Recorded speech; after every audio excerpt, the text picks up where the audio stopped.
Hello అండి, welcome to my channel Suma cooking. ఈరోజు మన ఛానల్లో రెసిపీ వచ్చేసి కోఫ్తా కర్రీ. అది కూడా మిల్ మేకర్తోని చాలా సింపుల్గా టేస్టీగా ఈ విధంగా ప్రిపేర్ చేసుకున్నారంటే మీరు ప్లేన్ బగారా రైస్ అయినా, బిర్యానీ అయినా, చపాతీ, ఇంకొచ్చేసి పూరి, వేడి వేడి అన్నంలో ఎందులో కలుపుకొని తిన్నా కానీ అద్భుతంగా ఉంటుందండి. అంత రుచిగా ఉంటుంది. నాన్ వెజ్ కంటే కూడా చాలా రుచిగా ఉంటుంది మనకి కోఫ్తా కర్రీ అనేది. మరి ఇంత మంచి రెసిపీని ఎలా ప్రిపేర్ చేసుకోవాలో వీడియోలోకి అయితే వెళ్ళిపోదామా. దానికోసం అయితే ఇక్కడ ఫస్ట్ మిల్ మేకర్ని అయితే ఒక బౌల్లోకి వేసుకోవాలి. ఇక్కడ నేను ఒక కప్పు వరకు మిల్ మేకర్ని తీసుకున్నానండి. ఇలా తీసుకొని ఒక బౌల్లోకి వేసుకొని ఇందులోకి వేడి వేడి నీళ్ళనైతే వేసుకోవాలి. వాటర్ మట్టుకు బాగా వేడిగా ఉండాలి.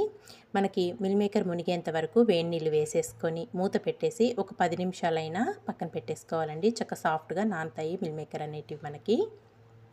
మూత పెట్టుకొని పక్కన పెట్టేసుకుందాము. ఈ లోపలైతే ఒక మిక్సీ జార్ తీసుకొని దీంట్లోకి వేయించుకున్న ఉల్లిపాయలు అయితే వేసుకోవాలి. మనం బిర్యానీలకి అయితే ఎలా వేయించుకుంటామండి బ్రౌన్ ఆనియన్స్, అవైతే కొంచెం ఎక్కువగా వేసుకోండి. మనకి దీంతోనే టేస్ట్ అనేది చాలా బాగుంటుంది కూర. వేయించుకున్న ఉల్లిపాయ ముక్కలన్నీ వేసేసుకున్నాక దీంట్లోకి ఒక కప్పు వరకు చిక్కటి పెరుగు వేసుకోవాలి. పెరుగు అనేది పుల్లగా లేకుండా చూసుకోండి. మనము బ్రౌన్ ఆనియన్స్ అలాగే పెరుగు వేసుకున్నాం కదా, ఇదంతా మెత్తటి పేస్ట్ లాగా గ్రైండ్ చేసుకోవాలి. వాటర్ ఏం వేయకుండానే గ్రైండ్ చేసుకోవాలి. ఇలా గ్రైండ్ చేసుకున్నదంతా పక్కన పెట్టేసుకొని మనం ముందుగా నానబెట్టుకున్నాం కదా మిల్ మేకర్ అనేటివి, ఇదంతా ఒక్కసారి కలుపుకొని వాటర్ని మొత్తం వడగట్టేసుకోవాలి. వాటర్ని మొత్తం గట్టిగా పిండేసుకోవాలండి. కొంచెం వేడిగా ఉంటుంది కాబట్టి ఒక జల్లెల గిన్నెలోకి వేసుకొని స్పూన్తో వాటర్ని మొత్తం గట్టిగా పిండేసుకొని మనం పిండేసుకున్న ఈ మిల్ మేకర్ని మొత్తం మిక్సీ జార్లోకి అయితే వేసేసుకోవాలి. వాటర్ లేకుండా చూసుకోండి. ఇందులోకి చిన్నవి ఒక 3 వరకు అల్లం ముక్కలు, ఇందులోనే వెల్లుల్లి రెబ్బలు ఒక 5 నుంచి 6 వరకు వేసేసుకోవాలి. ఒక పచ్చిమిర్చిని 3 ముక్కలుగా కట్ చేసుకొని వేసేసుకోండి. ఇందులోనే ఒక 2 టేబుల్ స్పూన్ల వరకు శనగపిండి వేసుకోవాలి. మిల్ మేకర్లో మటుకు వాటర్ లేకుండా గట్టిగా పిండుకొని వేసుకోవాలండి. ఒక 2 టేబుల్ స్పూన్ల వరకు శనగపిండి వేసుకున్నాక లైట్గా సాల్ట్ వేసేసుకొని ఇదంతా గ్రైండ్ చేసుకోవాలి. చూసారు కదా, ఇలా గ్రైండ్ చేసుకున్నదంతా ఇప్పుడు ఒక ప్లేట్లోకి అయితే తీసేసుకుందాము. నిజంగా మనకి చపాతీలో నంచుకొని తింటుంటే మటుకు భలే రుచిగా ఉంటుందండి. బిర్యానీ అయినా లేకపోతే మనం వెజిటేబుల్ రైస్లోకైనా లేదంటే ప్లెయిన్ బగారా రైస్ చేసుకుంటాను చూడండి, అందులోకైనా భలే రుచిగా ఉంటుంది మనకి ఇది థిక్ గ్రేవీతో కర్రీ మట్టుకు. ఇలా ఇదంతా ఒక ప్లేట్లోకి వేసేసుకొని మీకు ఏ సైజు కావాలో ఆ సైజ్ అయితే బాల్స్ లాగా ప్రిపేర్ చేసేసుకోవాలండి. ఇక్కడ నేనైతే కొంచెం పెద్ద సైజులుగానే బాల్ లాగా ప్రిపేర్ చేసేసుకుంటున్నాను. మనం గ్రైండ్ చేసి పెట్టుకున్న ఈ మిల్ మేకర్ మిశ్రమంతో మొత్తం ఇలా బాల్స్ లాగా ప్రిపేర్ చేసుకొని ఒక ప్లేట్లోకి పెట్టేసుకున్నాక స్టవ్ పైన డీప్ ఫ్రైకి ప్యాన్లో ఆయిల్ పెట్టేసుకోవాలి. ఆయిల్ వేడయ్యాక మనం ప్రిపేర్ చేసి పెట్టుకున్న బాల్స్ని 1 బై 1 ప్యాన్లో ఎన్ని పడతాయో అన్నీ వేసేసుకోవాలి. ఇలా వేసుకొని వెంటనే కదపకుండా ఒక నిమిషం పాటు అలా వదిలేస్తే చక్కగా వాటంతలు అవే పైకి తేలుతాయండి. చక్కగా ఇలా వచ్చాక వీటిని ఒక్కసారి ఇలా కదుపుకొని గరిటెతోని చక్కగా మంచి కలర్ వచ్చే వరకు డీప్ ఫ్రై చేసుకోవాలి. మంచి గోల్డెన్ బ్రౌన్ కలర్ రావాలండి. అటు ఇటు కలుపుకుంటూ మంచి కలర్ వచ్చే వరకు డీప్ ఫ్రై అయితే చేసుకోవాలి. చూసారు కదా, ఇక్కడైతే చక్కగా మంచి కలర్ అనేటివి వచ్చేసినాయి మనం వేసుకున్న మిల్ మేకర్ బాల్స్ అనేటివి. ఇంక ఇక్కడ ఇవన్నీ బాగా ఫ్రై అయిపోయాక వీటిని ఇప్పుడు ఒక ప్లేట్లోకి అయితే తీసేసుకుందాము. ఇలాగే మనం మిగతా ఉన్నాయి కూడా చేసి పెట్టుకున్నాం కదండి బాల్స్, వాటిని కూడా అన్నీ ఇలాగే డీప్ ఫ్రై చేసుకొని ఒక ప్లేట్లోకి అయితే తీసేసుకోవాలి. ఇక్కడ మనం ముందు వేసుకున్న వాయి అయితే చక్కగా ఫ్రై అయిపోయినాయి. ఇక్కడ నేను మొత్తం అన్నీ ఫ్రై చేసుకున్నాక మీకైతే చూపిస్తాను. చూసారు కదా, ఇక్కడ నేను అన్నీ డీప్ ఫ్రై చేసుకొని ఒక ప్లేట్లోకి అయితే తీసేసుకున్నాను. ఇంకా తర్వాత వచ్చేసి స్టవ్ పైన ఒక ప్యాన్ పెట్టుకొని కొద్దిగా ఆయిల్ వేసుకోవాలి. ఆయిల్ కొంచెం వేడయ్యాక దీంట్లోకి ఒక 1/2 టీ స్పూన్ వరకు జీలకర్ర, ఒక బగారాకు, దాల్చిన చెక్క, అలాగే ఒక 2 యాలకులు, ఒక 4 లవంగాలు, కొద్దిగా కరివేపాకు వేసుకొని ఈ మసాలా అంతా ఒక నిమిషం పాటు ఫ్రై చేసుకోండి. ఇదంతా ఇలా ఫ్రై అయ్యాక ఇప్పుడు వచ్చేసి దీంట్లోకి ఒక 3 టమాటాలని ముందే మెత్తగా పేస్ట్ లాగా గ్రైండ్ చేసేసుకోవాలండి. ఇలా గ్రైండ్ చేసుకున్న టమాటా ప్యూరీని అయితే వేసేసుకొని ఆయిల్లో తాలింపులో చక్కగా ఇదంతా కలుపుకొని ఆయిల్లో ఒక 3 నుంచి 4 నిమిషాలైనా ఈ టమాటా ప్యూరీ అంతా బాగా మగ్గించుకోవాలి. ఇక్కడైతే మనం వేసుకున్న ఈ టమాటా ప్యూరీ అనేది చక్కగా ఆయిల్లో బాగా మగ్గింది. చూసారు కదా, ఇలా బాగా మగ్గిపోవాలి. ఇదంతా ఒక్కసారి కలుపుకొని దీంట్లోకి ఇప్పుడు ఒక టేబుల్ స్పూన్ వరకు అల్లం వెల్లుల్లి పేస్ట్ వేసేసుకోవాలి.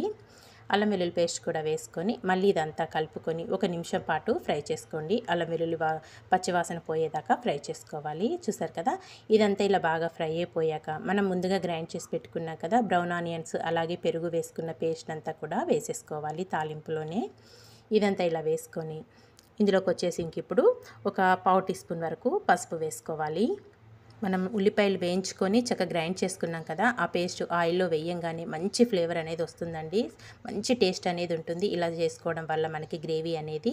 పసుపు వేసుకున్నాక దీంట్లోకి 1 టేబుల్ స్పూన్ వరకు కారం వేసుకోవాలి. కారం అనేది మీరు తినేదాన్ని బట్టి వేసుకోండి. ఇందులోనే రుచికి సరిపడినంత సాల్టు, మనం ఆల్రెడీ మిల్ మేకర్ని గ్రైండ్ చేసుకునేటప్పుడు లైట్గా వేసుకున్నాం కదా, చూసుకొని సాల్ట్ అనేది వేసుకోండి.